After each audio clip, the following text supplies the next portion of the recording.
안녕하십니까. 공보관 김현기입니다. 먼저 용인인터넷이 민선 8기 2주년 언론 브리핑에 참석해 주신 언론인 여러분들께 깊은 감사의 말씀을 드리겠습니다. 지금부터 이상열 용인특례시장의 민선 8기 2주년 성과와 과제에 대한 설명이 있겠습니다. 시장님께 나오시죠.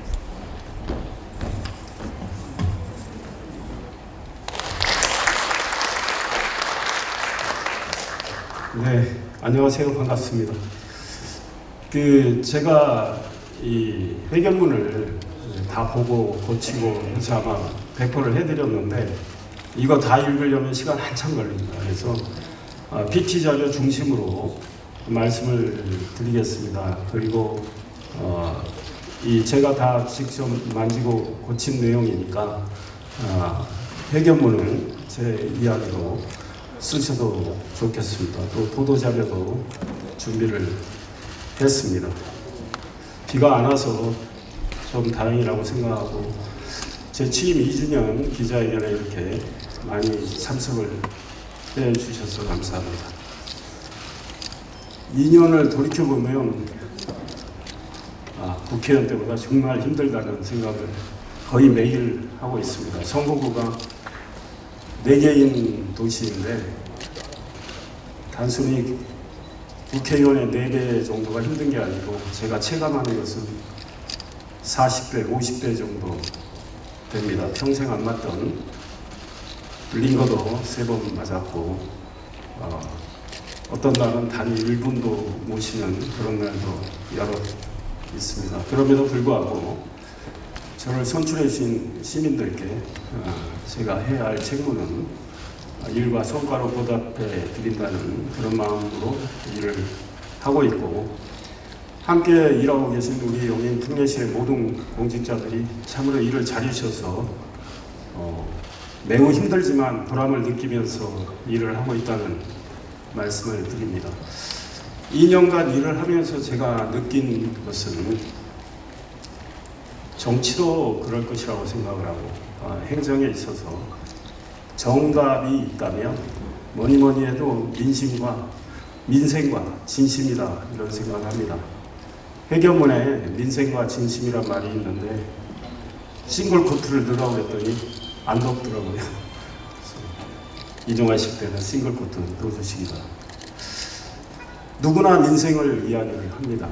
국회에서 민생 이야기를 합니다. 저도 국회에 있었지만 과연 얼마나 민생을 잘 국회가 챙길까 이런 생각도 해봅니다. 시정을 운영하는 시장과 우리 시의 공직자들은 거의 온종일 민생이라고 생각합니다. 민생 현장에서 많은 목소리를 우리가 접하면서 여러 가지 문제를 하나둘씩 해결해 나가는 그런 것들을 하고 있습니다. 회피할 수 없는 일들을 하고 있습니다. 말로만 민생하는 게 아닙니다. 또 일하는 척 하는 게 아닙니다.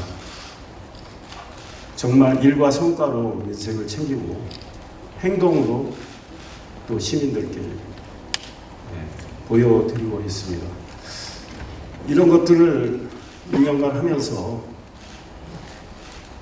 민생과 진심으로 계속 성과를 내고 시를 발전시키고 시민들의 삶의 질을 높인다면 시민들은 그 진심을 알아줄 걸로 생각합니다.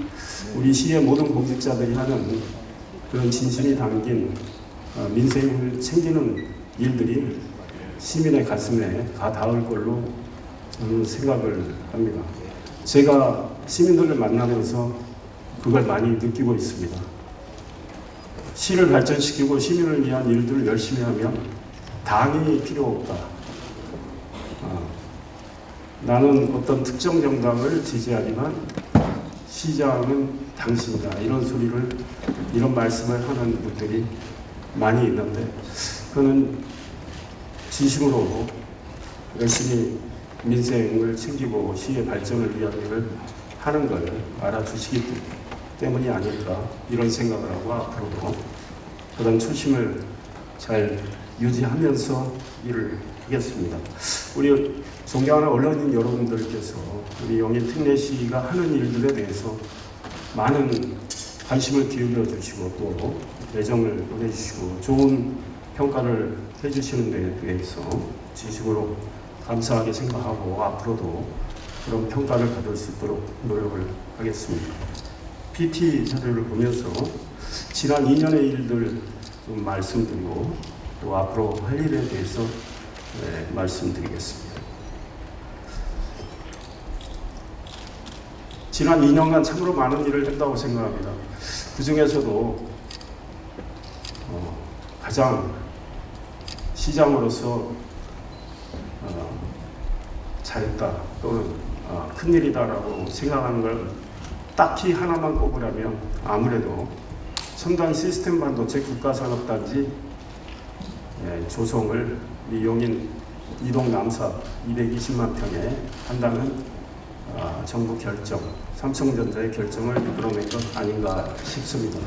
제가 2022년 7월 1일 취임을 했고 사실 9월부터 시작을 한 일입니다. 공식적으로는 10월 초에 시작을 해서 정말 6개월 만에 국가산단이라는 과거 같으면 지난 정부 같으면 상상하기 어려운 수도권 핵심 지역인 용인에 국가산단을 조성한다는 발표를 이끌어낸 것, 그리고 용인 발전은 물론이고 대한민국의 미래 경쟁력을 좌우하는 가장 핵심 산업을 용인에서 앞으로 키워나가는 것, 이것이 아닐까 이런 생각을 합니다. 여러분들도 너무 잘 아시지만 220만 평에 삼성전자가 360조 원을 20년 동안 투자를 해서 반도체 생산 라인 햅이라고 그러죠. 6개를 건설을 하게 되고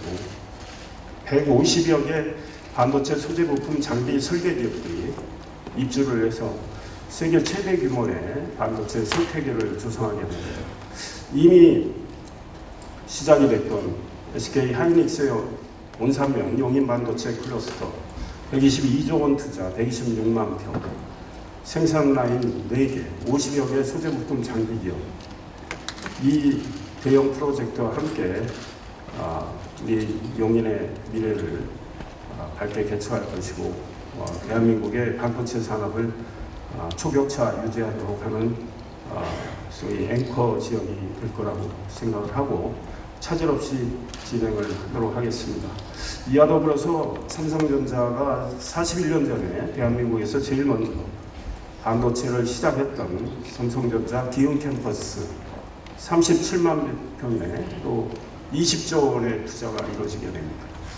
미래연구단지라는 이름이 붙여지게 되는데요. 차세대 반도체 기술을 연구하는 곳이 될 겁니다.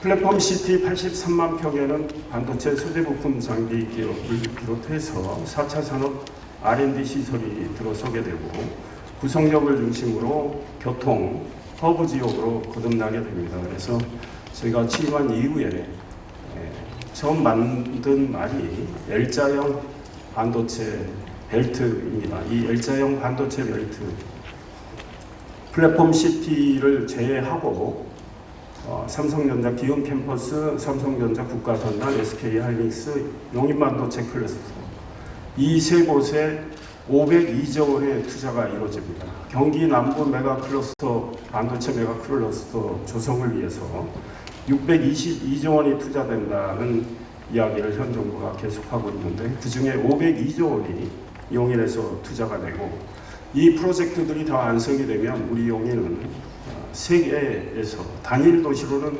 최대 규모의 반도체 생태계를 가지게 될 것입니다. 이런 점을 염두에 두고 나중에 말씀드리겠지만 우리 용인의 미래 구상을 해야 되고 도시 공간 구조도 바꿔 나가야 된다고 봅니다.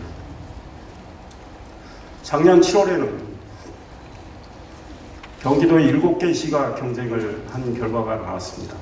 반도체 국가 첨단 전략 산업 특화단지 지정과 관련해서 우리 용인, 평택, 화성, 오산, 남양주, 노양, 또 하나 어딘가요? 한 군데 더 있는데 7개 도시가 2천, 7개 도시가 특화단지 지정받기 위해서 치열한 경쟁을 했습니다. 결과는 용인과 평택이었습니다. 용인의 3곳, 기흥 캠퍼스 국가산단 용인반도체 클러스터, 389만 평 되죠. 이곳과 평택의 삼성전자 고덕산단, 한국 이렇게 특화단지가 됐습니다. 특화단지 지정 받음으로 인해서 정부 지원을 훨씬 수월하게 받게 됐습니다. 도로, 용수, 전력 등 기반 시설 지원을 받게 되고 입주기업 세제 혜택 지원, 인재 양성 등이 이루어지게 됩니다. 중요한 것 중에 하나가 현 정부의 파격적인 정책인데 인허가 타임아웃제가 시행이 됩니다. 인허가 하는 과정에서 60일 안에 인허가가 이루어지지 않으면 60일 이후에 자동 인허가로 간주하는 이런 제도가 이 특화단지에는 적용이 됩니다. 그래서 반도체 속도전에 기민하게 대응을 할 수 있게 됐습니다. 이 일도 매우 의미 있는 일이라고 생각을 하고 이 특화단지 지정을 받았기 때문에 우리가 속도전을 계속 펼 수 있습니다. 작년 11월 15일에는 국토교통부가 저도 현장에 갔지만 이동읍 69만 평의 반도체 특화 신도시를 조성한다는 발표를 했습니다. 1만 6천 가구 3만 8천 명이 사는 반도체 특화 신도시를 조성을 한다. 2034년 완성 계획이었는데 2, 3년 앞당기기로 했습니다. 교통을 먼저 뚫고 입주를 하는 송교통 후 입주 계획이 발표가 됐고 수변구역을 최대한 살려서 스포츠 레저 시설을 넣는 등 직장과 주거와 오락, 여가가 함께하는 직주락 하이테크 신도시를 조성하기로 했습니다. 그래서 국가산단과 이동읍 신도시를 간통하는 국도 45호선은 현재 4차로로 출퇴근 시간대에 막히는 곳이죠. 이곳이 8차로로 확장되는 계획까지 확정이 됐는데 이후에 제가 예비타당성 조사 면제를 정말 줄기차게 주장을 했습니다. 3월 25일 대통령이 용인 특례시청에서 민생 토론회를 주재했을 때 그때도 45선 예타 면제를 이야기를 했고 이후에도 대통령실 박준석 경제수석, 박상우 장관, 기재부 등의 예타 면제를 계속 요구를 했고 결국은 관철이 됐습니다. 예타 면제가 결정됨으로 인해서 1조 1천억 원이 투입되는 이 국도 45호선 확장 사업, 대충교차로에서 안성 장서 교차로까지 12km, 12.7km인데 이 도로가 8차로로 확장되는 이 일이 최소 3년 이상 앞당겨지게 됩니다. 그래서 2026년에 착공을 해서 삼성전자 첫 번째 생산 라인이 돌아가는 2030년 하반기쯤에는 이 도로 확장을 마무리한다는 이런 계획을 계속 잘 진행될 수 있도록 노력을 하겠습니다. 현수막을 많이 보셨을 것 같습니다. 45년 동안 우리 용인을 괴롭혔던 평택의 송탄 상수원 문제로, 보호구역 문제로 이 시민들이 재산권 침해도 겪었고 평택시청 가서 시위도 했던 이 문제가 해결이 됐습니다. 해제 결정이 이루어진 것이죠. 지난 4월에 저와 정정선 평택시장님 그리고 국토교통부 장관, 환경부 장관 등이 사인을 했습니다. 지금 해제를 위한 절차에 들어가 있습니다. 내년 1, 2월쯤이면 국가산단에 대한 국토교통부 산단 승인 계획이 떨어지면 상수원보호구역은 해제를 하게 됩니다. 1950만 평입니다. 용인 땅의 11%, 정확히는 10.9%의 땅. 오산시 전체 면적의 1.5배. 수원의 절반 이상, 한 53% 됩니다. 동탄 1, 2 신도시 합친 거에 거의 2배인 엄청난 규모의 땅이 규제에서 풀려나게 돼서 우리가 향후 광역시를 바라보면서 도시계획을 해야 되는데 우리 미래 발전에 중요한 터전이 되리라고 생각을 하고 저희들도 이곳을 어떻게 앞으로 자연도 보존하면서 잘 개발을 해서 좋은 기업들이 입주를 하고 또 주거공간, 문화예술, 생활체육 공간을 확충해야 할지 앞으로 깊은 연구와 검토를 해야 하는 상황입니다. 일단 시민들께서 굉장히 환영을 하고 계시고 이 문제는 내년 1, 2월에 해제돼서 잘 앞으로 그 공간을 어떻게 채울지에 대한 연구를 시민들과 함께 전문가들과 함께 해 나가겠습니다.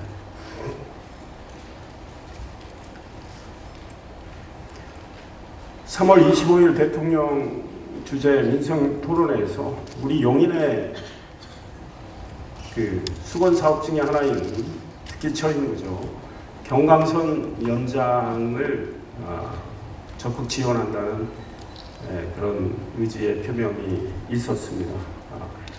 국가산단 유치와 이동 신도시 조성 이런 계획들이 지난해 세워졌기 때문에 경기 광주시와 공동으로 용역을 준 결과 비용대 편입값이 0.92가 나왔습니다.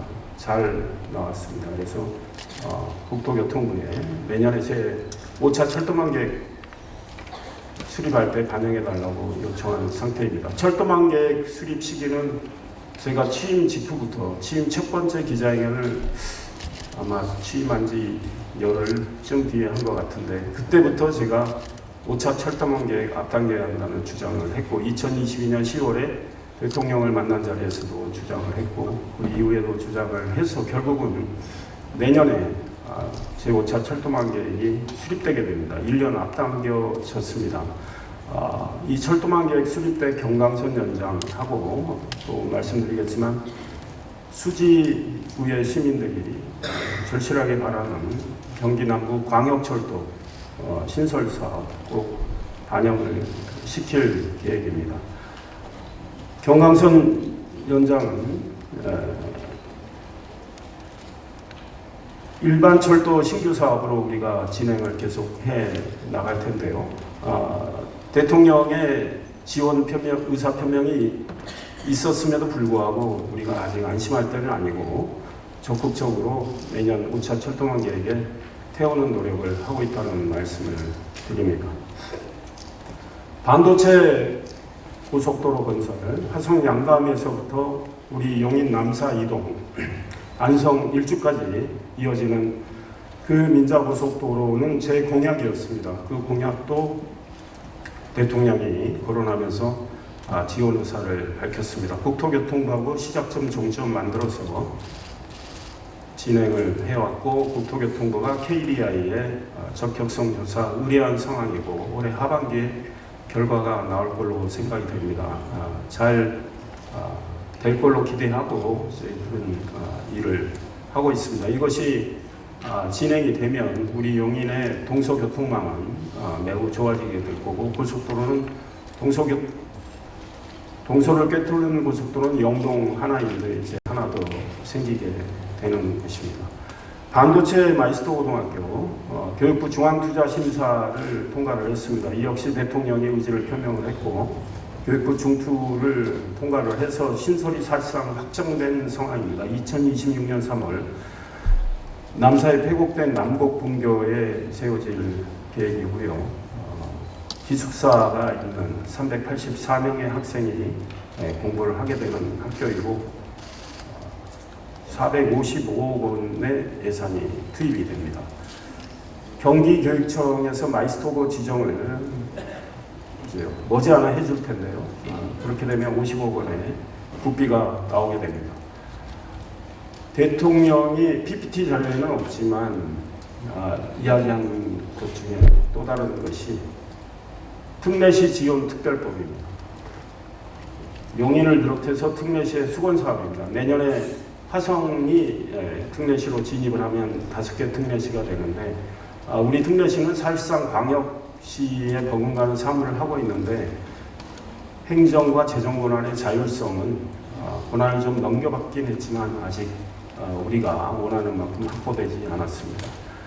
특별법 제정을 통해서 행정 재정 권한을 좀 포괄적으로 이양을 받아서 우리가 행정 서비스를 보다 충실하고 신속하게 해야 된다고 생각을 하고 대통령이 적극 지지 표명이 있어서 행정안전부가 지금 현재 법안을 만드는 작업에 들어가 있습니다.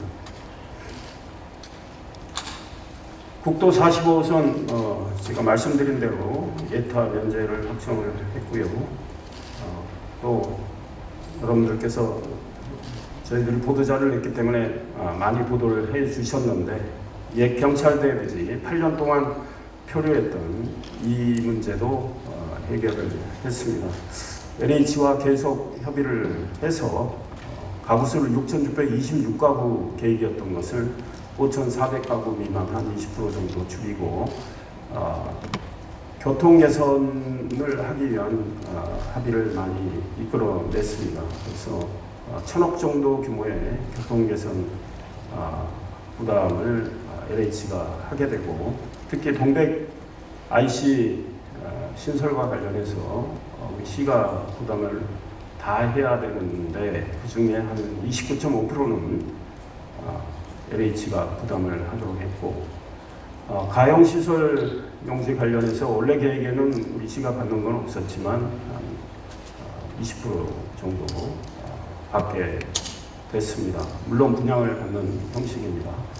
그 다음에 아마 기자회견문에는 9만 제곱미터로 나간 걸로 보이는데 정확히 8만 1,000이 맞죠? 약 2만 5천 평의 기존에 있던 운동장, 실내 체육관 이런 등의 시설은 우리가 기부 체납을 받아서 생활체육 문화예술 시설로 활용을 할 계획입니다. 이 교통망과 관련해서는 뭐 일일이 다 말씀드릴 건 없을 것 같고 올해 포천 세종고속도로 개통이 되면 일단 부경인 모연하고 남영인 논산 IC는 개설이 될 텐데 중간에 동영인 IC 개설을 하나 더 할 계획으로 일을 하고 있습니다. 경기 남부 광역철도 사업 지하철 3호선 연장의 대안 노선입니다. 민선 7기 때는 지하철 3호선 연장은 사실상 무산 상태였습니다.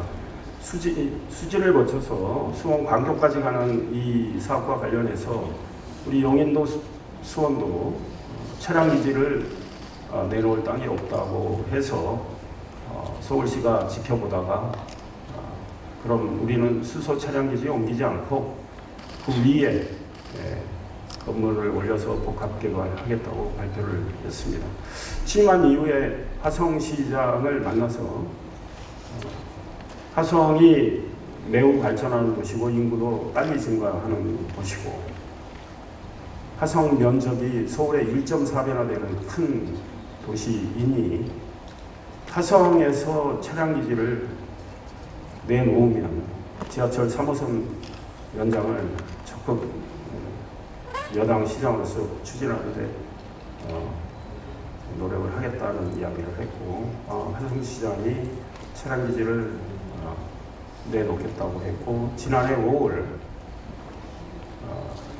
제가 오세훈 서울시장하고 약속을 잡고 성남, 수원, 화성시장 세 분을 모시고 만났습니다. 그 자리에서도 화성 정명근 시장이 차량 기지는 화성 동담 지역에 충분히 마련할 수 있다 이런 이야기를 했습니다. 이걸 가지고 4개 시가 공동으로 용역을 줬습니다. 용역 결과 지하철 3호선을 그냥 연장하는 것은 0.71이 나왔고 10칸짜리 차량을 그대로 화성 봉담까지 연결하는 것은 사업비도 많이 들고 운영비도 많이 든다는 그런 판단이 나왔고, 대안으로 서울 잠실운동장역에서부터 시작을 해서 수서역을 거쳐서 봉담까지 가는 경기남부 광역철도 경량전철로 갔을 때 차량은 한 4칸 정도를 생각하고 있는데, 이렇게 갔을 때 비용대 편입값은 1.2가 나왔습니다.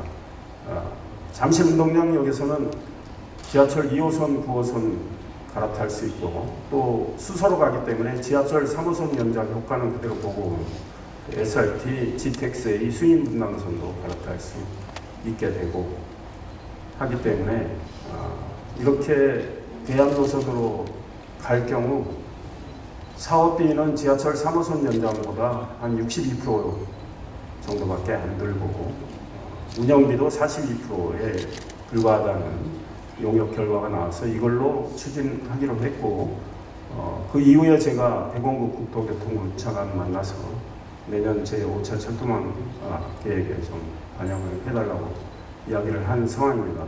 4개 시가 지금 공동으로 노력을 하고 있기 때문에 내년에 어떻게 나올지 현재로서는 장담하기는 어렵지만 최선을 다해서 이 사업을 실현하도록 노력을 할 생각입니다.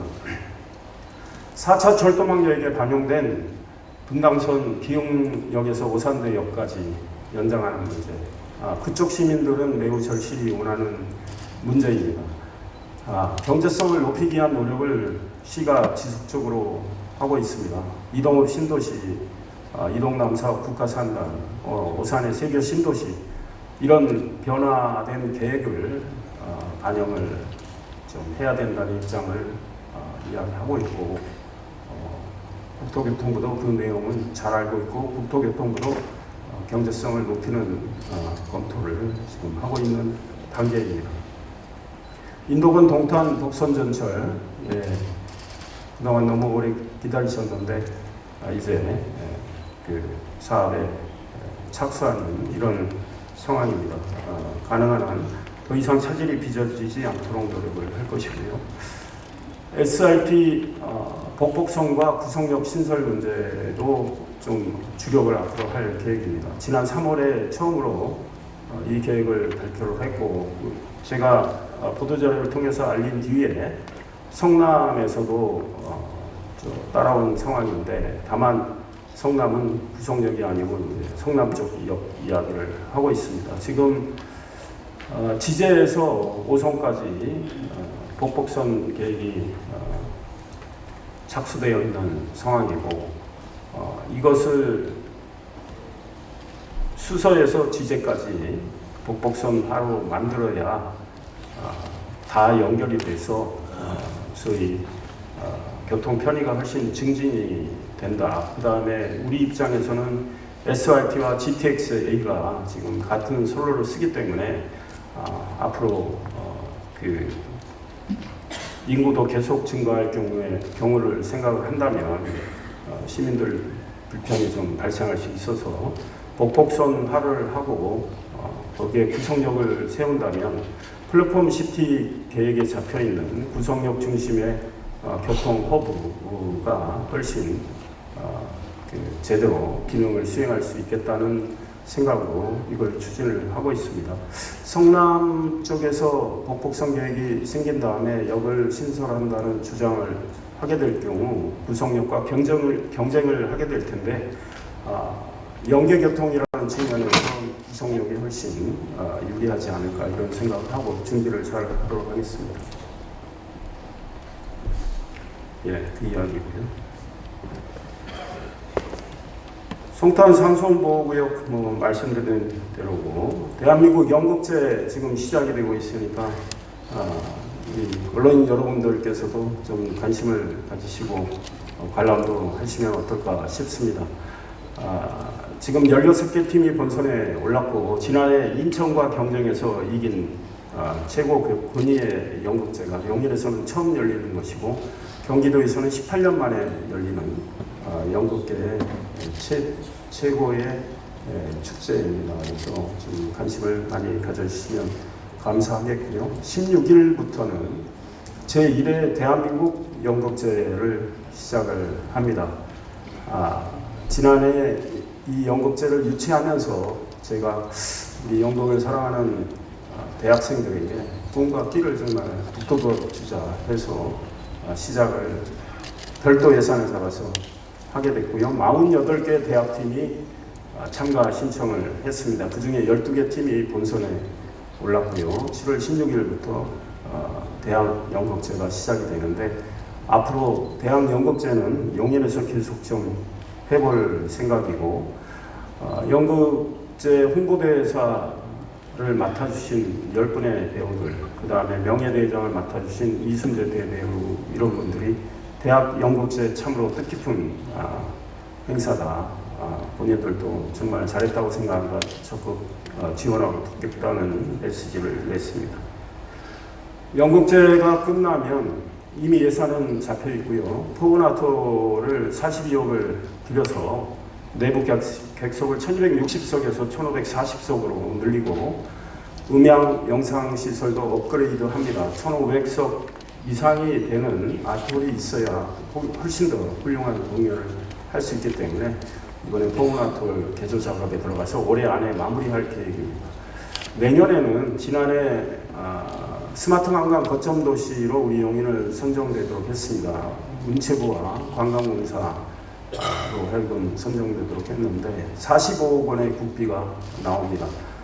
이것과 우리 시비를 5대5 매칭으로 해서 포근아톨 바깥 지역을 또 바꾸게 됩니다. 포근아톨 광장을 비롯해서 아톨 건물 매대 개 문화의 냄새가 나도록 많이 바꿀 계획입니다. 대형 스크린도 만들고 미디어 퍼사드도 좀 쏘고 해서 포근아톨을 문화의 핵심 거점 공간으로 만들 계획입니다. GTX-A 구성역 6월 29일 개통이 되었고요. 13개 버스 노선 조정에서 현재 29개 노선이 다니고 있고 12월 말로 지금 현재는 이야기를 하고 있는데 조금 늦어질 수도 있다는 생각이 드는데 제가 국토교통부 차관에게 꼭 좀 지켜줬으면 좋겠다는 이야기도 했는데요. 2번 출구, 아마 개통이 되면 5번 출구가 되나요? 그렇습니까? 이영철 국장님. 5번 출구? 5번 출구가 개통이 되면 또 5개 버스 노선을 거기에 투입을 하게 됩니다. 그래서 연계 교통망을 계속 좀 확충을 해 나갈 계획입니다. 만약에 SRT 복폭선화가 돼서 구성역이 생길 경우에는 이쪽에 또 연계 교통망을 더욱더 확충을 할 수밖에 없는 상황이고 그거는 이제 계획에 잡히는 대로 저희들도 또 구상을 해 나갈 생각입니다. 우리 시민들과 제가 읍면동을 돌면서 미팅을 지금 하고 있는데 기흥구 수지구는 끝냈고요. 처인구 이제 12건 남아 있는데 많은 말씀을 하시는 게 마을버스 배차관계 너무 길다.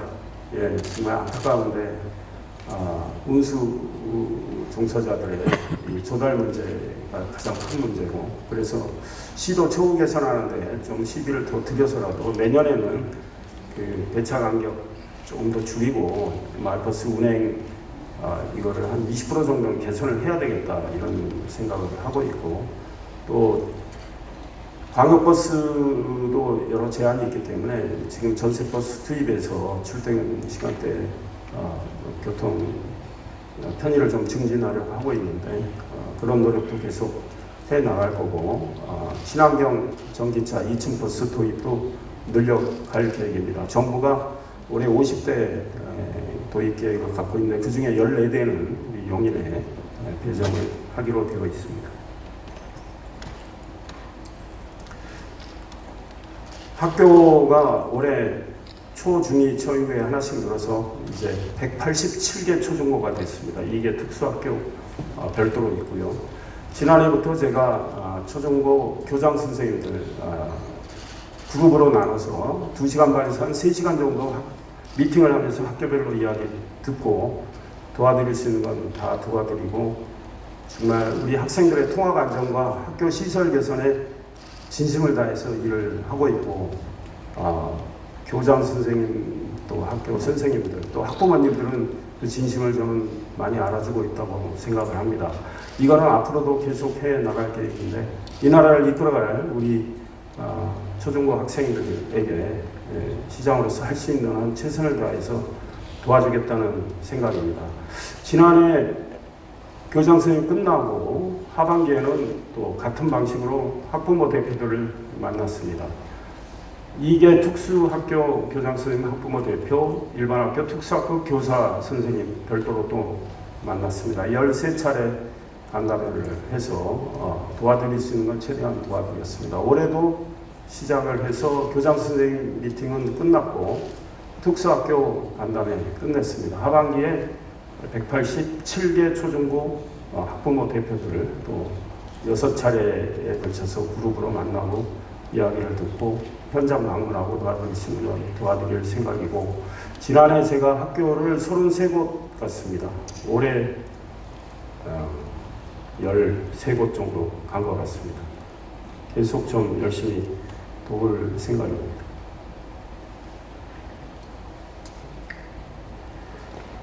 얼마 전에 특수학교 교장 선생님과 학부모 대표들과 간담회 한 2시간 10분 했는데 한 학부모님이 동백에 사는 분인데 본인의 아이 이야기를 했습니다.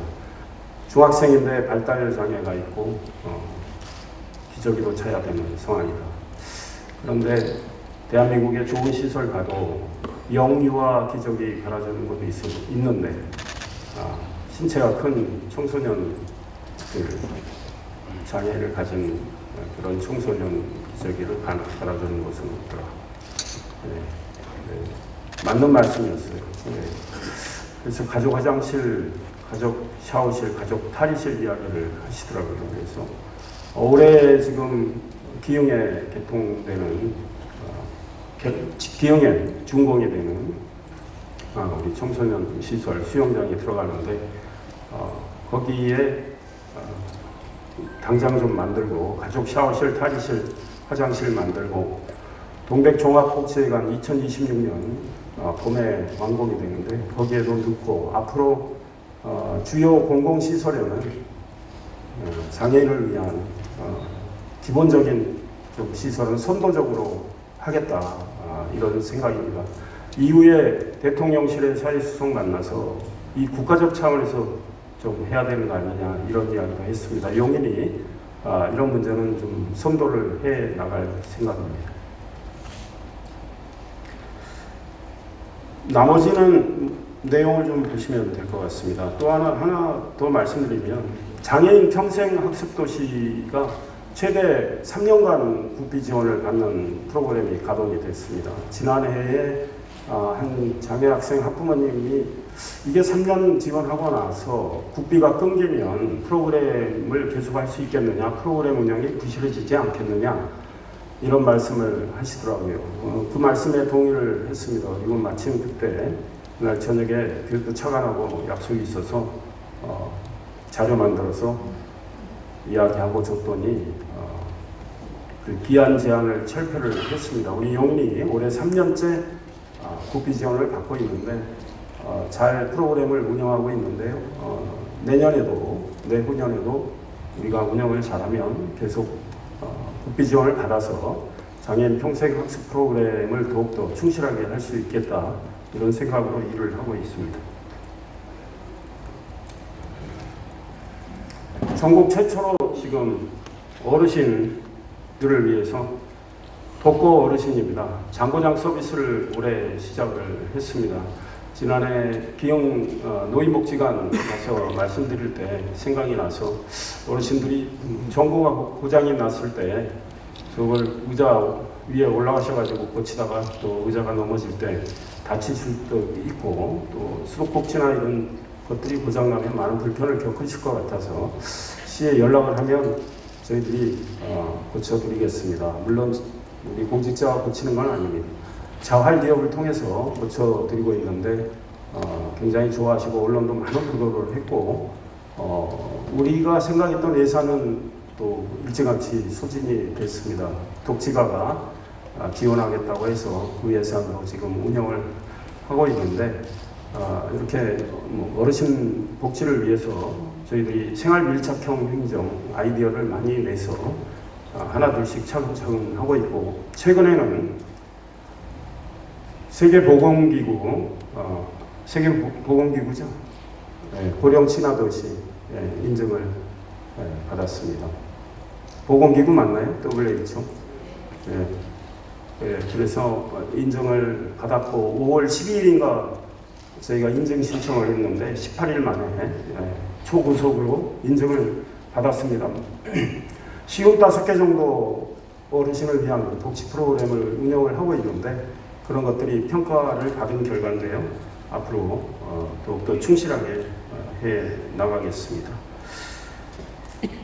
장애인 관련해서 하나 더 말씀드리면 이 앞에 차량 등록 사업소에 가상현실 스포츠 체험센터 오픈을 했고, 시간 나시면 한번 둘러보시기 바랍니다. 굉장히 시설이 잘 돼 있고 전국에 딱 4개 있는 시설인데 그 중에 우리 용인이 가장 잘 돼 있고 가장 큰 규모입니다.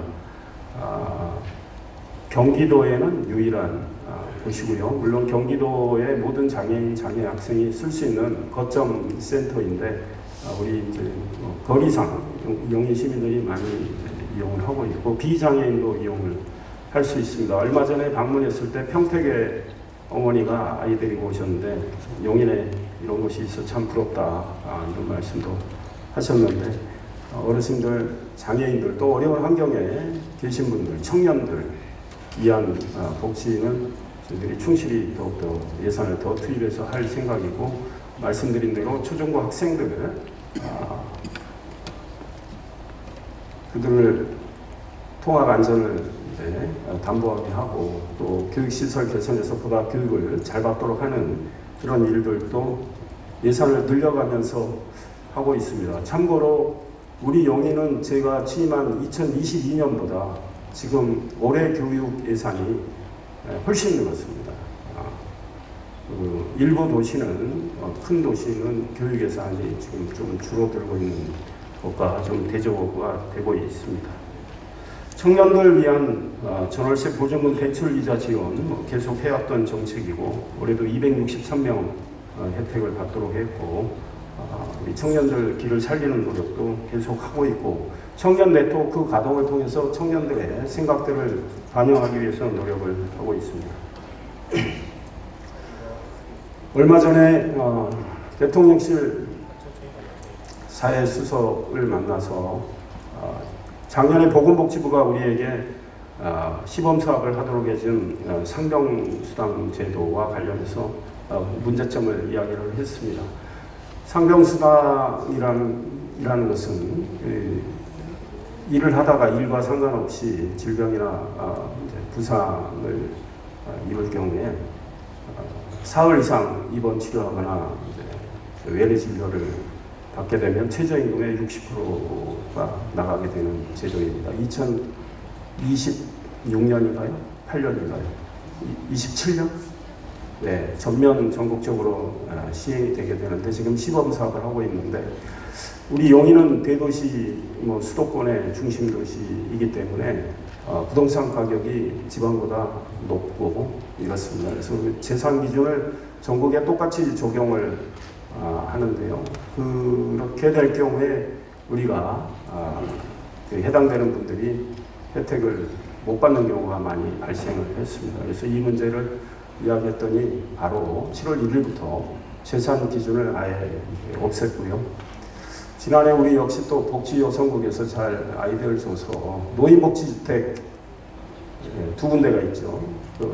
그 제도의 문제점을 또 이야기를 했습니다.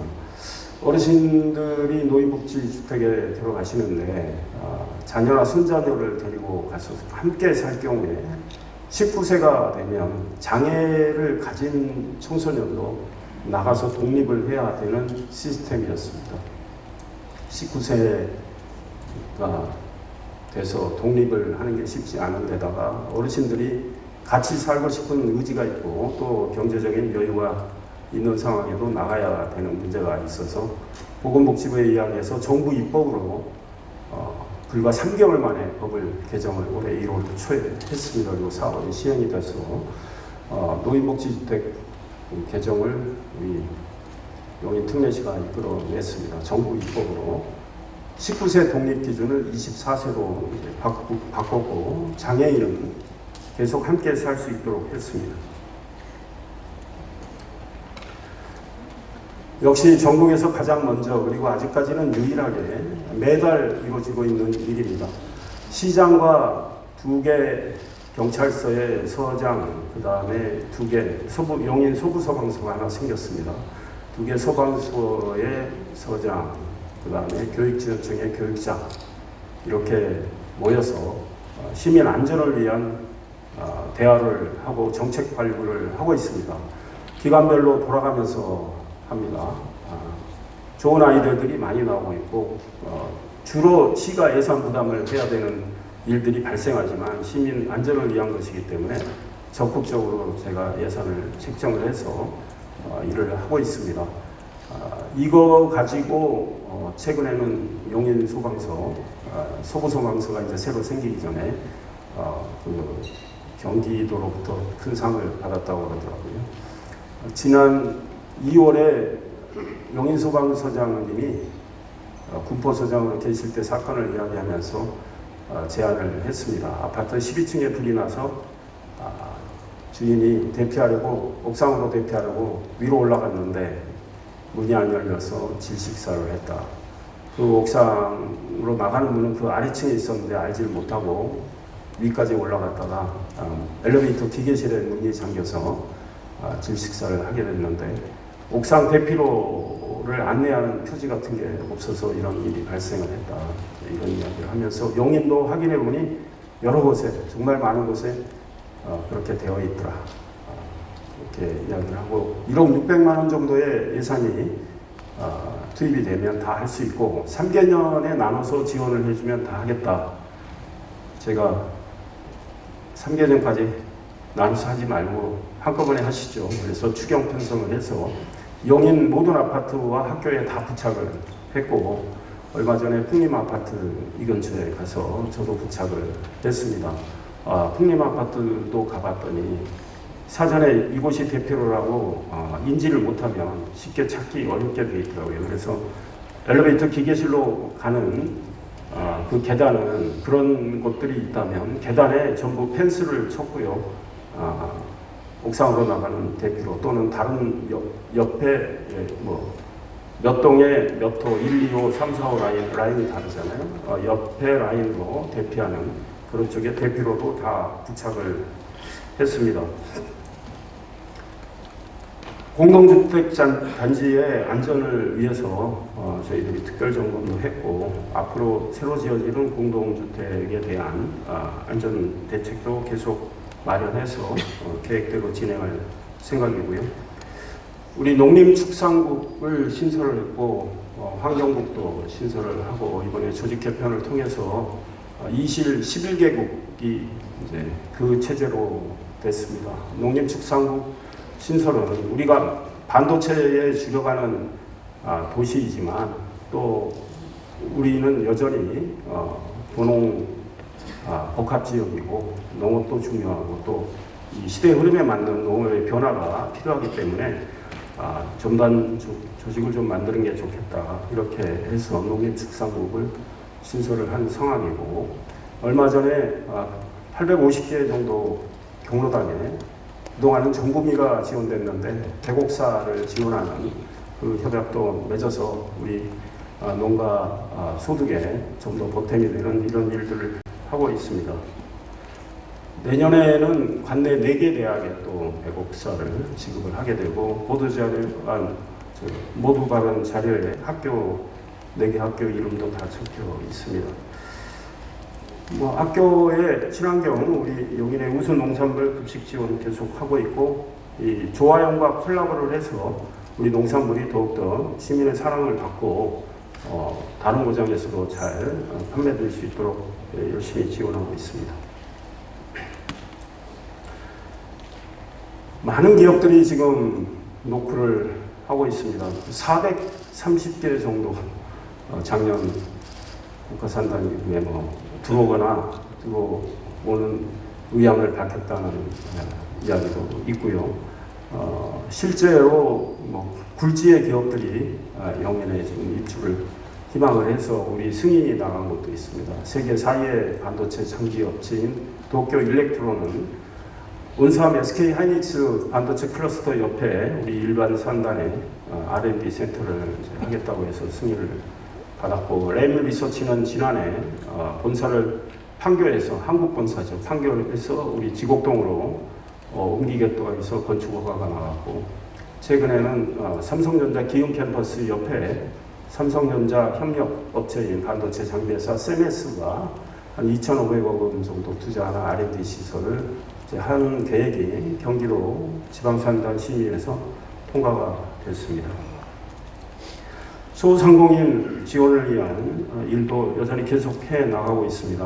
모두 발언 내용에 자세히 담겨 있기 때문에 그대로 써주시면 될 것 같습니다. 이렇게 용인에 많은 변화가 지금 일어나고 있고, 용인에는 대통령이 민생토론회 때 용인 인구는 150만 명까지 갈 걸로 본다고 이야기를 했습니다. 실제 인구가 지금 계속 증가하는 상황이고, 지난 5월 기준으로 110만 명이 넘어서 110만 1,700명쯤인가 됩니다. 올해 말에는 더욱더 늘어나게 됩니다. 특히 처인구 중심으로 많이 늘어나는데요. 머지않아 울산광역시를 우리가 추월하는 상황이고, 수원 인구를 우리가 추월할 거는 전망도 나오고 있습니다. 이런 용인이기 때문에 송탄 상수원보호구역 1950만 평도 해제되는 상황이고, 포곡의 수변구역과 군사시설보호구역 중첩 규제된 거 117만 평 정도 해당되는 것도 머지않아서 해제될 걸로 생각합니다. 그 일은 작년부터 계속 추진해 왔고 잘 진행을 하고 있습니다. 이런 상황이기 때문에 우리 용인의 먼 미래를 내다보는 이 새로운 도시 구상을 좀 해야 되겠다. 과거와는 좀 차원이 다른 광역시 일을 염두에 둔 구상을 해야 된다. 우리 용인 특례시는 이제는 특례시를 넘어서 광역시로 성장하는 길을 가고 있기 때문에 광역시를 염두에 둔 도시계획, 도시 구상을 해야 된다는 생각을 하고 있고, 시에서 앞으로 많은 연구를 진행을 할 겁니다. 물론 우리 공직자들 단독으로 진행하는 것은 아닐 거고, 전문가들 또 시민의 의견도 많이 수렴을 할 텐데요. 일단 반도체 중심 도시라는 점, 그 다음에 우리들이 지금 앞으로 쓸 수 있는 땅이 많이 생겼다는 점, 이런 걸 잘 고려해서 개발과 자연이 조화를 이루는 그런 구상을 해야 되고, 도시 곳곳에 이 부도심의 성격의 그런 중심 시가지를 또 만들어야 되지 않나 이런 생각을 합니다. 그리고 오래된 온도심의 경우에 어떻게 이걸 거듭나게 할 건가, 이 문제도 연구를 해야 되고, 수지 같은 경우 수지 1, 2지구나 구갈, 기흥구의 구갈 1, 2지구 앞으로 이제 그 지역을 또 어떻게 하느냐, 좀 통합 개발을 해서 교통망까지 확충을 하는 그런 일들을 해야 되는 거 아닌가 이런 생각을 하고 있습니다. 이 각종 인센티브를 줄 수 있는 것도 좀 고려를 해서 이 도시의 이 주거 환경도 개선을 하고 시민들이 이 삶의 여유를 좀 찾을 수 있는 문화예술, 생활체육 공간도 확보를 해 나가야 되겠다 이런 생각을 하고 있습니다.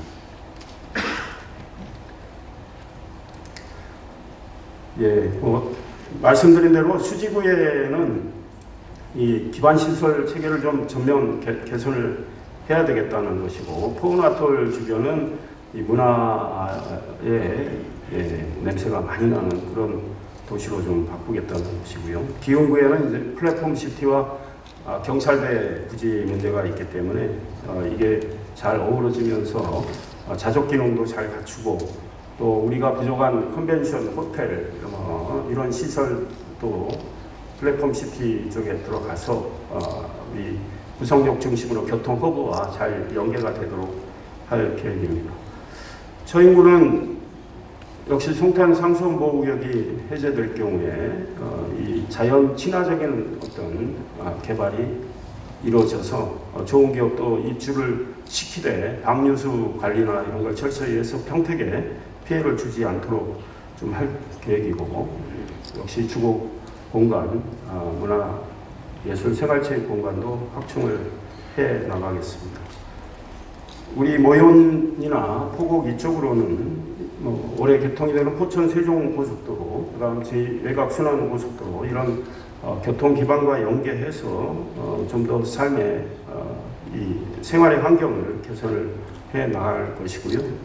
역시 에버랜드 자연 휴양림이 있기 때문에 우리 이거를 관광 자원으로 더욱더 활용을 하겠다는 생각을 하고 있습니다. 예, 노후계획 도시 정비를 통한 도시공간 재편성 연구도 이제 하고 있고요. 역세권 복합개발 유도를 하고 말씀드린 대로 다양한 공공기여를 받을 수 있는 방안을 또 강구를 할 것입니다. 기반시설 개선을 더 해나갈 계획입니다. 역시 통합 소규모 개발보다는 통합적인 개발을 하는 게 낫지 않을까라는 의견들이 많이 나오고 있습니다. 지난 7월 1일 취임 2주년 때 우리 용인 특례식 공무원 노조가 운동화 끈 풀지 말고 더 열심히 뛰어라. 그동안 너무 잘해와서 고마운데 더욱더 열심히 뛰어달라 하면서 제가 한 일과 또 우리 공직자들의 근무 환경 개선과 사기 진작을 위해서 한 일들을 열거를 하면서 격려를 해줬습니다. 매우 감사하게 생각하고 그 노조의 기대에 부응하기 위해서 계속 노력을 할 계획입니다. 노조가 제게 소통왕이라고 그런 표현을 썼는데 앞으로도 우리 노조는 물론이고 다른 공직자들도 우리 시민들과 소통 열심히 하고 또 거기서 지혜를 얻고 일을 잘 해 나가겠습니다. 다만 저는 그런 건 분명합니다. 얼버무리는 스타일은 아닙니다. 네, 되는 걸 확실하게 빨리빨리 하고 정확하게 하고 또 안 되는 건 안 된다는 이야기를 하는 사람인데 저희가 여러 가지 예산 제약도 있어서 당장 하기 어려운 문제들도 좀 있는데 그런 것들은 우리 시민들께서 조금 기다려 주시고 하면 또 앞으로는 예산이 많은 기업들이 들어오기 때문에 좀 나아질 것이기 때문에요. 저희도 그 시민들의 불편 충분히 알고 있고 그렇기 때문에 열심히 좀 예산 확보하는 대로 잘 해 나가겠습니다. 지난해 3월 15일 국가산단 발표 이후에 노조가 시장님 큰일 하셨습니다. 이런 성명도 발표해서 제가 깜짝 놀랐고 다른 심지어 중앙지 언론도 국민의힘 소속 시장한테 노조가 이렇게 해서 관심도 보이고 기사도 쓰고 그랬는데 올해 3, 4월에도 또 하나 냈고요. 그런 걸 이제 보면서 제가 열심히 일하면 정직하게 일하고 투명하게 일하면 그리고 성과를 내면 진심이 닿아서 알아주는 거 아니냐 이런 생각을 또 했습니다. 앞으로도 그런 각오로 열심히 뛰겠습니다. 앞으로 2년 일하는 동안에 이 자리에 계신 우리 언론인 여러분들이 또 많이 지혜도 주시고 가르침도 주시고 하면 좋겠습니다.